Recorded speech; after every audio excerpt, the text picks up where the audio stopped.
Hello everyone, it's Odd Guardian here. In this how to play video, I'm going to take a look at Even Pirate Rogue that I used as part of my legend climb after the second round of Rastakhan nerfs. And I have to say this deck is a lot of fun.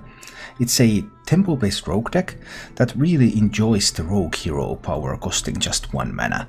Because when your hero power costs only 1 mana, that means that you have some powerful plays that you can do on turn 2, such as playing a 3/3 Bloodsail Raider, or you can play a Sharkfin Fan and attack, so you summon a 2/2 and a 1/1. Further down the line, this enables you to use things like Grave Shamblers. Whenever your weapon is destroyed, gain +1/+1, because it's only 1 mana. You can pretty easily weave in a lot of those weapon renewals, which will then always buff the Grave Shambler as well. You practically always have your dagger equipped, so even though this is an even deck, then Dread Corsair actually is generally a 3 mana card in this deck. So you can have your dagger and you can play Dread Corsair as a 3-drop. Just a lot of interesting alternatives. This deck features Mojo Master Zihi. Mojo Master Zihi is great against combo decks. You're generally able to generate enough tempo that if you delay their combo by a few turns with Mojo Master, then you can kill them before they get back to the combo turn. There's of course also Captain Hook Tusk, which is probably the reason to play pirate decks anyway. Summon 3 pirates from your deck and give them rush. It's actually a little bit weaker in this kind of a pure pirate build than in a partial pirate build, because sometimes you end up throwing stuff like Bloodsail Howler with that. And by the way, why am I running Bloodsail Howler in this deck? Bloodsail Howler is actually pretty good if you go all in on pirates. You will see in the gameplay footage that I'm going to show you as well that there can sometimes be like 5/5 howlers, 3/3 howlers, 6/6 howlers. They can get a lot of work done. And the reason to go all pirates is to be able to use the Cannon Barrage. I love Cannon Barrage. Cannon Barrage is an incredibly fun card. Deal 3 damage to a random enemy, repeat for each of your pirates. So if you have like 3 pirates on the board, well, that's 12 damage from the Cannon Barrage. Relying on this sort of random damage as one of your main finishers does have its downsides though. For example, this deck isn't that great against Death Rattle decks, because you end up popping those Death Rattles very easily with your Cannon Barrage. But against your regular, fairly aggressive mid-range style of decks, Cannon Barrage can get a lot of work done. Even though the nerfs changed Cold Blood to cost 2 mana, there is no Cold Blood in this list. I think Cold Blood is better in those Wind Fury type of lists with Corpse Takers or something where you can buff a minion and it can hit face multiple times. In this build I have opted to simply include the classic Eviscerate. I also like to play a pair of Razor Pedal Lashers in these even rogue decks, giving you that Razor Pedal, and that can then deal 1 crucial damage somewhere in face or to a minion, which can prove instrumental to winning games. There is one slot in this deck that has a little bit been looking for itself. It's currently populated by this Dark Iron Dwarf. I have also tried Elven Minstrel in this slot. Overall, I have not found a completely satisfactory card to be played here. I've also considered putting in some tech card like Weapon Removal or Silence. This slot could in theory be used for some such purpose as well. So that's really a flex slot. If you have a card that you really would like to put in here, then that's the slot that you can change to suit your meta. For now though, Dark Iron Dwarf has been a pretty decent card, because also you get like tokens from Sharkfin Fan, and you can use Dark Iron Dwarf to buff a token and use that token to trade, for example. So it definitely has its upsides. As for the mulligans with this deck, you're generally looking for a curve that you can play, especially 2-drops. If you're on the play, you don't have the coin, you would like to have 2 2-drops. Ideally from Bloodsail Raider, Razor Pedal Lasher, Sharkfin Fan. I don't consider Bloodsail Howler a 2-drop. The only scenario where I would keep Howler in the mulligan would be something where I have a Sharkfin Fan and I don't think it's going to get immediately removed. So then there would be an upside of even a 4/4 Howler on turn 3. But generally I don't keep the Howler, just the Raider, Lasher, Sharkfin Fan, and 2 2-drops if I'm on the play. If I'm on the coin, then it depends. 2 2-drops can be fine, but you can also live with just 1 2-drop in that case, especially if you can find a pair of 4-drops. And of your 4-drops, Grave Shambler is the best one. It's a major threat on its own. The rest of the cards are generally too expensive to keep, although if you're being on the defense you might want to keep a backstab, or if you're in a very slow matchup you think you're going to need some extra power later on, you can hold on to Hook Tusk.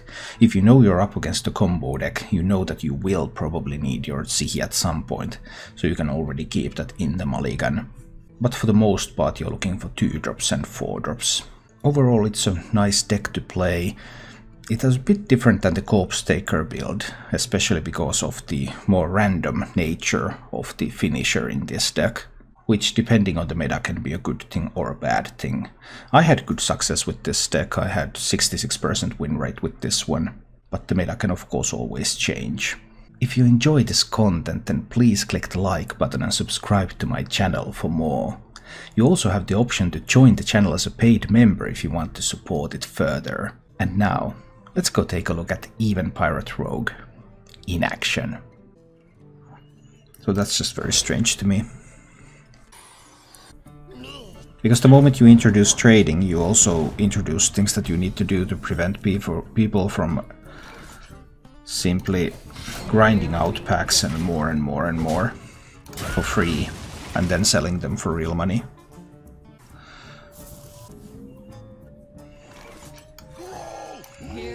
I think we try with this, even though there is the risk of defile, of course.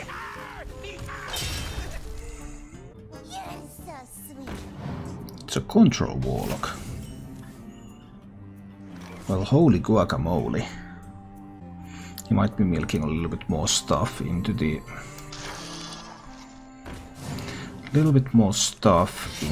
defile. Is there any reason for me to kill that? No, there isn't.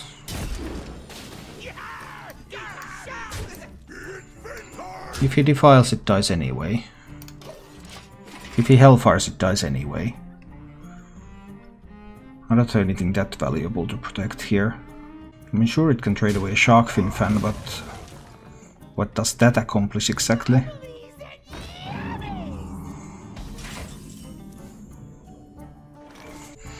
Now I'll do backstab there.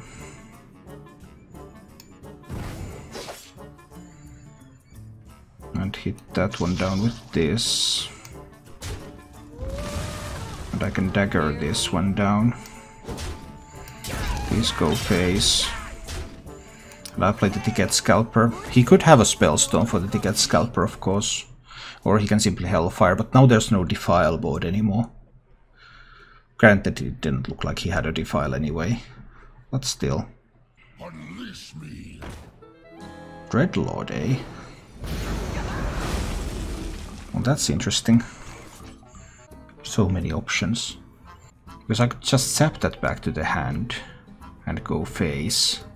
If he runs no Snowflower, he has to be control. He cannot be simply Q block. Zap would also be good against the Void Lord a bit later. But is this game going to go that long? My other option is just to draw from this Dreadlord now. I'll zap it. I'll zap it so that I can hit face more. Let's do it like this. Still, well, now he can build a Defile board with a 1 health minion though. So now it's possible to build a Defile board. It's hard for them to build a Defile board with a 2 health minion because there are not that many of those in the deck. But with 1 health minion it's doable.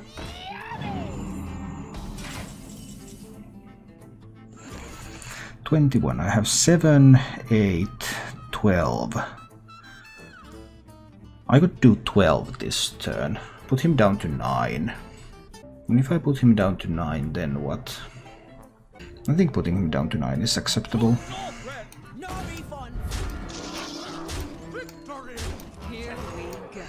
I think attacking is good. Let's attack. I don't quite have lethal set up for next turn. Now I've seen 2 Shroom Brewers. They can be Spellstones. I don't want to let him get to Gul'dan.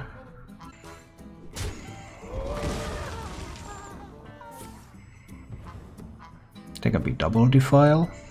They can be Defile into that Dreadlord, yeah. Sure, that works.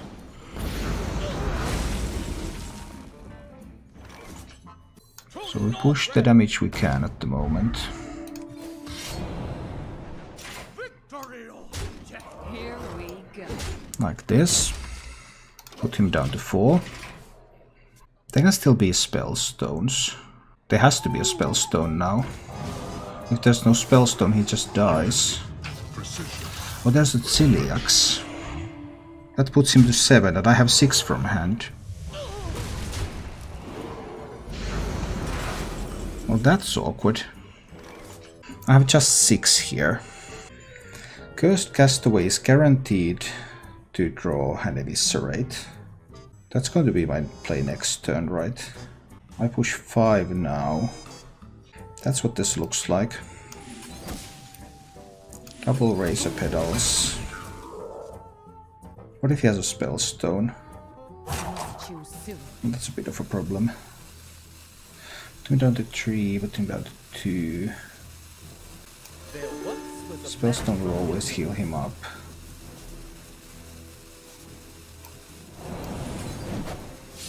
Here we go. I don't think I need to put him down to 2 now. So, if he plays a Void Lord, I just play Cursed Castaway, kill it off into the Void Lord, and kill him with the Eviscerate. And if he doesn't play a Void Lord, then as long as I can kill off my Cursed Castaway like this one, I can get the Eviscerate. No, that was not what I wanted. I wanted to show my beautiful plan on how my Cursed Castaway was guaranteed to draw the Eviscerate and kill him. That's interesting. So maybe every time we lose to a top deck we should assume they had a devious plan to win the next turn anyway. Sounds like a plan. Maybe we should do that. None will survive. It's an Odd Paladin, and I don't have a fan of knives in this deck. But I do have a Sharkfin fan. So please have bad cards. But he kept all the cards. That generally means that he does not have bad cards. No. Please don't coin anything. Please don't coin anything. At least he didn't coin anything. But he might just like coin a weapon next turn. Because I would really need the Sharkfin fan to deliver a lot of value, especially with a draw like this. Here comes either the weapon or the raid leader. The weapon in the worst case. It's the worst case, it's the weapon.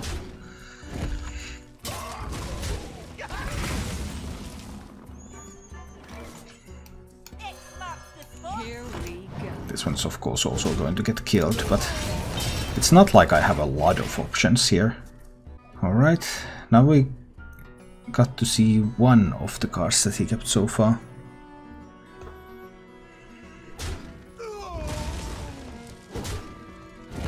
I mean, this Hooktas needs to do a lot.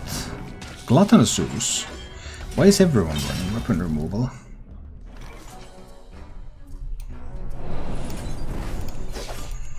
I think I need to kill it. Are these going to be corridor creepers? I still don't have anything to play. This draw. Well, I did have the Sharkfin fan. That has kept me in the fight at least. Converting stored energy. Oh boy. I think I have to play the Grave Shambler. I think that does nothing. Alright, I get the Grave Shambler out there, but this fledgling can be really problematic. I mean, I can sap it if it doesn't get untargetable. And what kind of problem analysis do you help with Fokilko Consulting? What kind of help do you need? But I'm a lean expert. I think I need to sap this.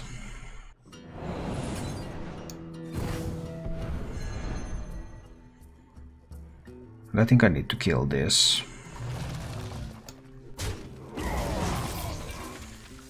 Play this. Hit face a little bit and replace the weapon. Next turn is the Argent Commander and turn 8 is the Hook Tusk. We have a chance. We actually have a chance here.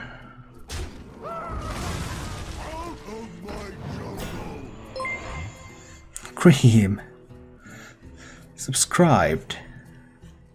Thank you so much for your support.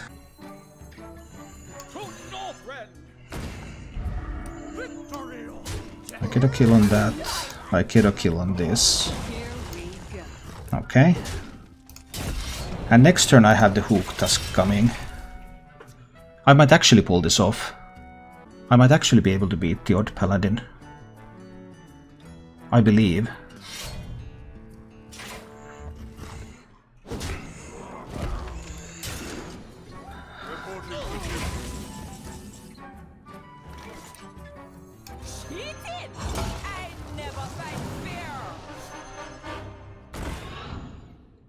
Okay, so this one kills one of those so that I get to draw some cards. And I kill one of this one, of course. This one goes face. 2, 4, 6. That's 6 pirates right now.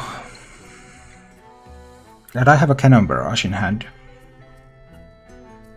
Truth is my shield.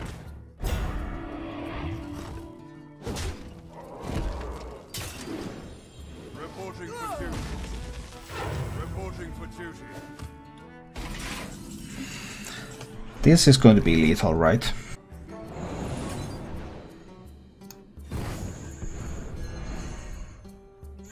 Here we go. It's already lethal here, but let's do it with the Cannon Barrage.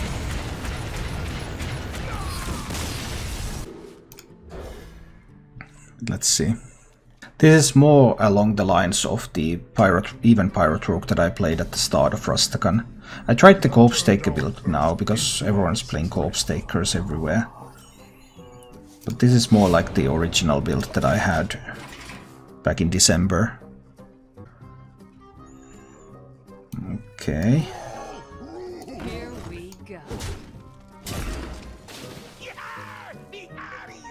Well, but I'm really pivoting more towards this gaming stuff. I'm not sure if you've noticed. It's still a while before he can do... I think this is another Shark Fin Fan turn.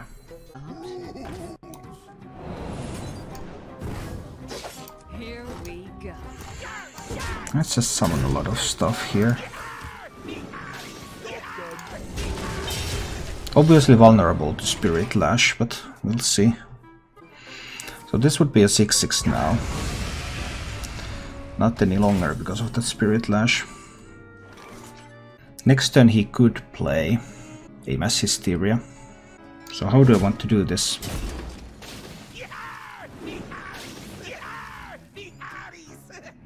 How scared am I of that Mass Hysteria? I think I'll do it like this. I'll get this 6/6 on the board. Even if there's a Mass Hysteria, the 6/6 is unlikely to die. A lot of these minions would have to hit into it. There is the Mass Hysteria.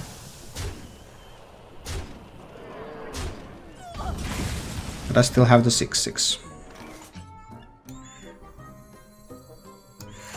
And I can have a 6/6 and a 5/5.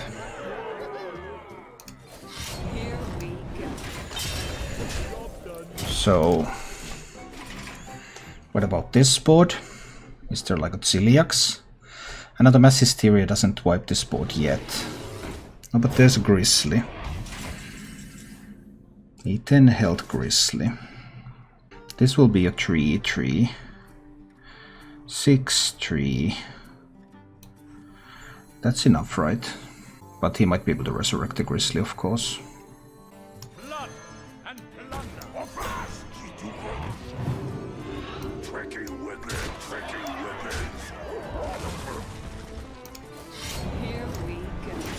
So, if there's like another Mass Hysteria, that can now be a really big deal. Or if he can resurrect the Grizzly. But that means that he's dead. Going first, I would like to have 2 2-drops. So I keep the Raider and I try to find a second one. Don't feel like I can afford to keep a higher curve. None will survive. It's an Odd Mage. Odd Mage is very difficult for Rogue. have turned our curse. I don't have any healing in this one either. That makes it even more difficult. Here we go. I can hit face here, that's fine. Bloodsail Raider is the play next turn, but he kept almost all of the cards too. Oh, that was good. That's really solid. I still need to play the Raider. That doesn't change. Now he just has very easy ways to answer that. Although it will cost him some tempo if he does. So it's the aggressive build, which is the better one against Rogue. And now I have to top deck a 2-drop now. My draws are so bad right now. That's unfortunate. This was a mistake. I needed to dagger first and then hit in order to get the Grave Shambler out next turn as a 5/5. Sorry, that was bad for me. That might have actually been a game-losing mistake. Tough.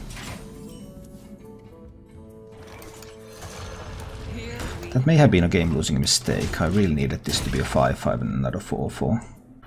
There's no reason to make it even more miserable.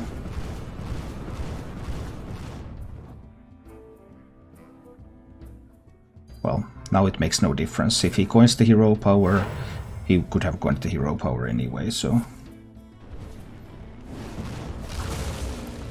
Okay, I was not punished for my error. Here we go.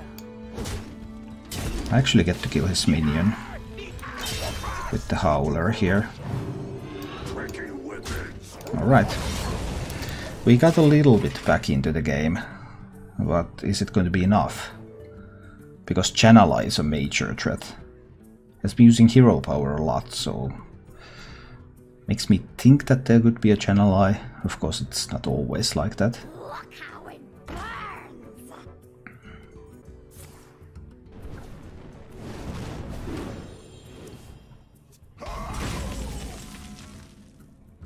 So Agent Commander or the Castaway?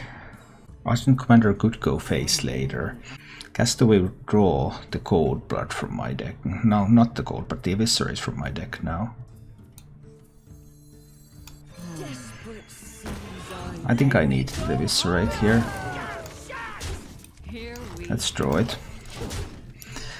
Then I have kind of the option to see here so that he wouldn't be able to play Jan'alai next turn. Because if he has Jan'alai in that hand, that's obviously a big deal.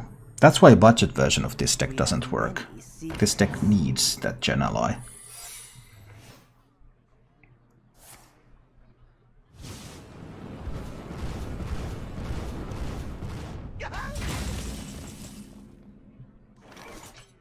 So runes or counterspell? Runes.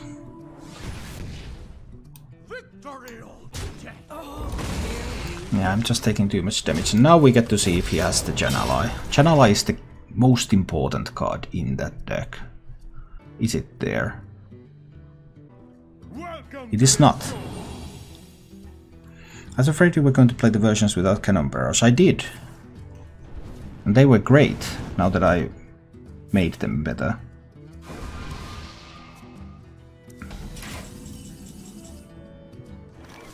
Now there's also a good chance that he must manage to draw Jan'alai here.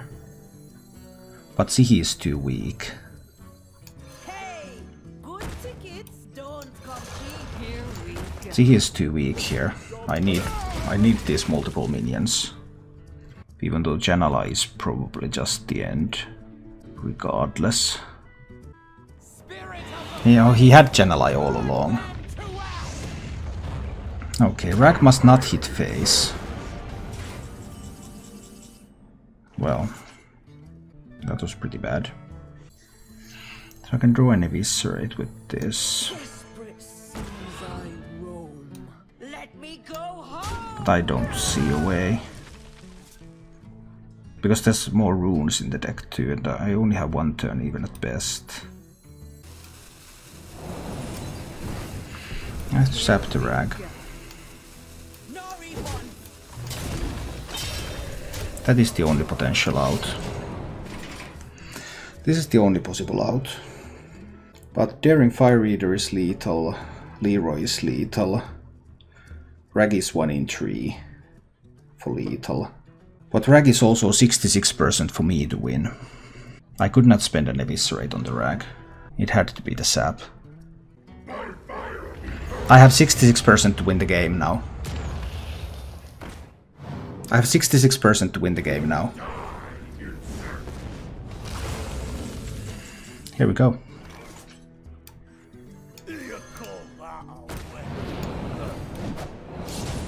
No refund.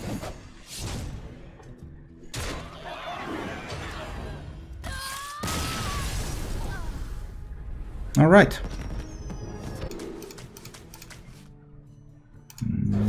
No for these cards.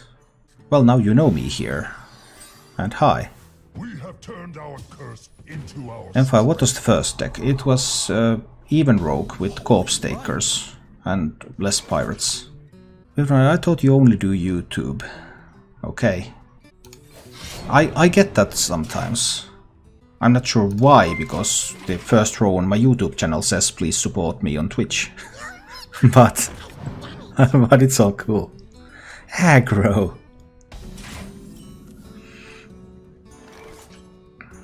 The one you mentioned on Twitter. No, it's my own build. But yeah, Aggro, 8 months. Thank you so much for your support. I truly appreciate that. So, oh, this is Secret Paladin, right? Oh boy, it's a Secret Paladin. Woohoo. Nice. Do I spend my backstab on this Hydrologist? He can't buff it yet, right? So no particular reason to spend the backstab. I think I'll just chill for now.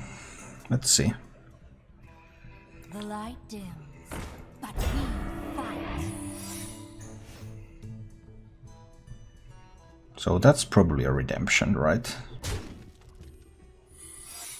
Oh boy. That's a bunch of secrets then. Well, if I backstab this one, it comes back from the redemption.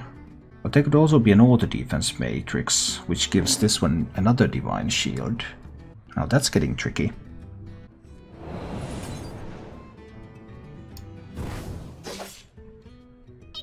So that one comes back from the redemption. And then we'll see about the auto defense matrix.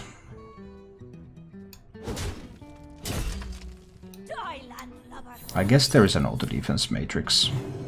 I assume there is an auto defense matrix anyway. And then I can still play the Red Corsair out there.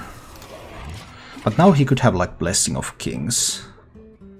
M5 subscribed. Thank you so much for your support. Alright, secret from his deck is in the battlefield. I see, I see. Well, it could also be Noble Sacrifice, because that is in the deck, and I've already seen Redemption and Auto Defense Matrix. Well, Auto Defense Matrix was actually from Hydrologist. Here we go. So I'll check for the... Okay, there is no Noble Sacrifice. Trigger up again and then play a Blood Serrator. Is there Repentance? No, there is no Repentance. So we go forth like this. But he can use this to trade. Oh dear, if there is an auto defense matrix now again, then that could be a problem. Also if there is redemption, that can be a problem. Yes, holy moly. What if I try to hit there and coin Cannon Barrage? But if there's the redemption, then it wakes up the Ghost Taker again. Here we go. But without Wind Fury.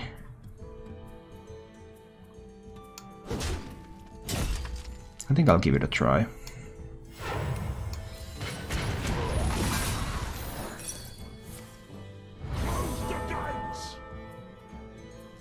That one ended up coming back.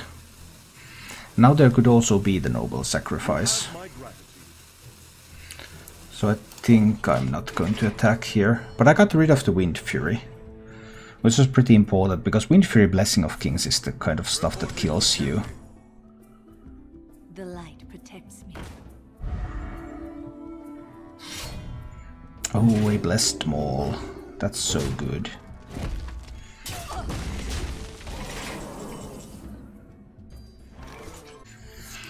There can still be so many things.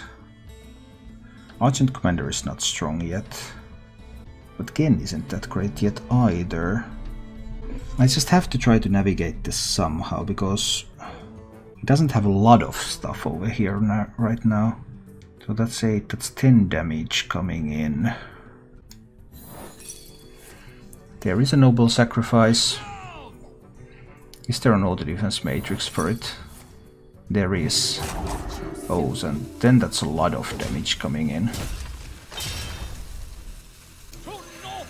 That means I'll probably have to charge this into one of these minions, because there's too much damage coming in. I might not survive this. Oh, that was very, very good. That means that I will not survive this, guaranteed. Yeah, there are no outs. Reporting for duty.